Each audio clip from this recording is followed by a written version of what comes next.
That's good stuff. All right, boys and girls, so I've teased this a couple times on Instagram, and it's time to finally go over it. It is unloaded for all of you YouTube safety police out there. For about 2 years, I've carried a SIG P365 XMACRO, all right? And at SHOT Show 2024, so January, just, I don't know, 9-10 months ago, Radian Weapons had their version of it at their booth. And I did a little short on it, and that short actually did extremely well, all right? People were very interested in this. Well, they have since released the products that they showed at SHOT Show, and I got it. Now, before I show you this, let me say, if you already have the XMACRO version, other than aesthetics, there's not a whole lot of reason for you to upgrade, all right? It does have a match barrel, which, you know, there's value in that, obviously. But this is really for the guys who have your standard 3.1-inch P365. Now, I promise, I'm going to show it to you in just a second. But I went to GunCon a couple months ago, and I got to shoot a standard P365 and then shoot a version of this. Recoil impulse. It's going to be snappy and shitty and not very fun.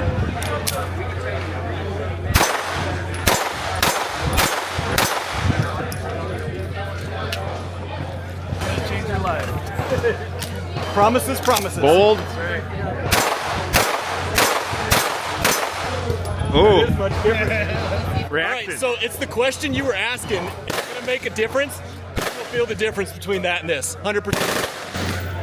So again, this same assembly with the module.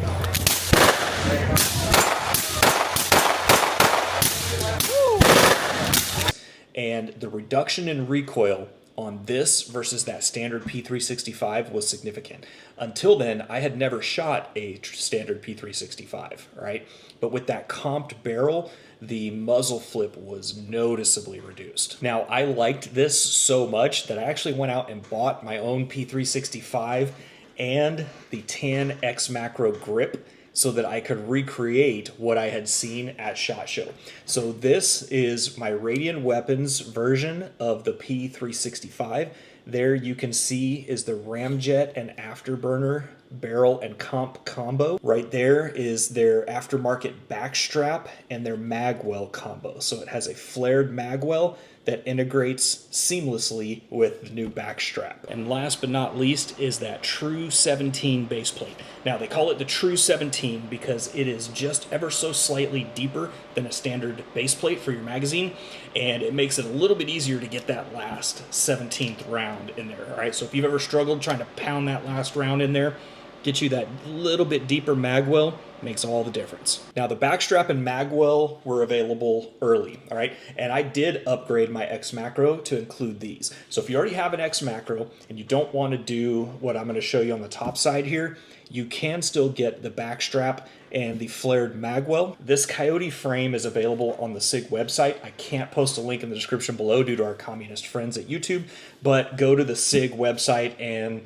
I want to say, I don't remember how much I paid for it, but I bought this. Now, my XMACRO obviously did not have this slide that you see here. This was also purchased from Sig Sauer's website. This is the standard slide off of a P365 for the 3.1-inch barrel. Now, you'll notice that trigger there looks a little bit different than what your trigger probably looks like. So that is the M-Carbo trigger. I have done a full review on this. I'll post a card right up here on the screen if you want to check it out. I've heard varying reviews, okay? I've heard some people whose XMACRO came with a decent trigger.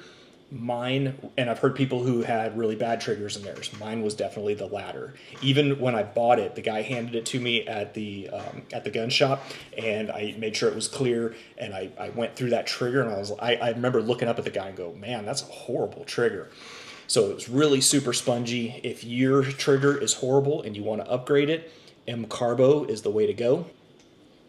And I also have it outfitted with Streamlight's new TRL7 HLX. I also did a full review of this, card up here on the screen. Now, regarding the ramjet and the afterburner, the barrel, and the comp that you see here, let's say you're not a SIG guy, you don't carry a P365, They have it for other, I also have it on my Glock 19 Gen 5, for example, and they make it for other gens in the Glock series. So again, I can't link to them because of our communist friends here, but do your own due diligence and find it. If you're a Glock guy and you want their barrel and their aftermarket comp there, it's available for you too. But on these little bitty platforms like this, especially if you had the smaller version of the P365, the muzzle flip can be a little bit obnoxious, all right? There's not a lot of weight to these. So you get a little bit of weight added with the back strap here. You get a tiny bit of weight added out on the end there, and then the ports on the top significantly reduce that recoil. And don't just take it from me. So I actually recorded another content creator when we were at GunCon. Listen to what he had to say. I feel that's going to be snappy and not very fun to shoot. Okay. You're going to get on this and it's going to change your life. Okay, so this is the standard 365. We have the afterburner comp, and then at the very end. Just got our B-roll quick. All right, here we go. Thank you. All right. Okay. Got it. Okay, so this is going to be wild. All right. There is a reduction. I'll give you that. All right, now this is... Again, same slide assembly, just a larger grip module. Okay. Yeah, that thing does flatter. So there is your close-up of the back strap, the mag well, that aftermarket barrel. There is that comp. Now, one tip for my XMACRO guys, if you are going to upgrade, I did not know this, so this is a free tip for you. If you're gonna upgrade, let's say you're gonna use the grip module that you already had, but you're gonna buy this standard P365 slide, your recoil spring for your XMACRO does not work in this. It is different, all right? So I had this whole thing, all the parts, at least I thought all the parts, and then I went to put it together and I could not figure out why that recoil spring didn't work. It's a different recoil spring in the XMACRO versus the standard P365. So again, I went back to M-Carbo where I got this trigger mechanism and I bought their stainless one for the 3.1 inch. So I tell you what I'm gonna do. Since I can't link directly to some of these parts, I'm gonna put a link down in the description to my website. And from my website, I will link out to where you can get all of these parts, all right? Fair enough? So check the link in the description below. But that's it, guys. Super excited to finally have this in hand. And if you like this video, do me a favor, consider subscribing. So appreciate your time watching. As always, lots more content to come. I'll see you on the next one.